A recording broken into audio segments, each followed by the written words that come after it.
జాగ్రత్తగా వినండి. ఆదాము నుండి అబ్రహాం వరకు 2000 సంవత్సరాలు, అబ్రహాం నుండి యేసుక్రీస్తు యొక్క జన్మ వరకు 2000 సంవత్సరాలు, యేసుక్రీస్తు యొక్క జన్మ నుంచి నేటి వరకు 2000 సంవత్సరాలు, మొత్తం కలిపి 2+2+2 మొత్తం వినండి 6000 సంవత్సరాలు. బైబిల్ సెలవిస్తుంది, పేతురు రాసిన పత్రిక 3వ అధ్యాయము మనం చదివినటువంటి 8వ వచనంలో ఏముంది? దేవుడి దృష్టిలో ఒక దినము ఏమిటట? 1000 సంవత్సరాలు. ఇప్పుడు 6000 సంవత్సరాలు ఈక్వల్ టు దేవునికి దృష్టిలో ఎన్ని దినాలు చెప్పండి? 6 దినాలు. 6 దినాలు ముగిసిపోయినాయి అనుకోండి.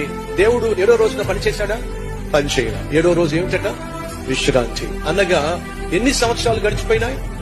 6000 సంవత్సరాలు, అనగా 6 దినములు గడిచిపోయినాయి. అండ్ అర్థం తెలుసా?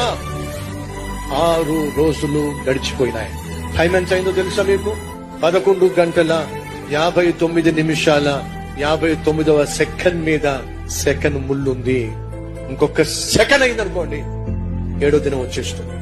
సహోదరులు సహోదరులు, చివరి గడియలో మనం ఉన్నాం, చివరి నిమిషంలో మనం ఉన్నాం, చివరి సెకండ్ లో మనం ఉన్నాం. ఏ క్షణమైనా యేసుక్రీస్తు వచ్చేస్తాడు. కాబట్టి మనం సిద్ధంగా ఉండాలి. ఈ వాస్తవాన్ని Download ShareChat.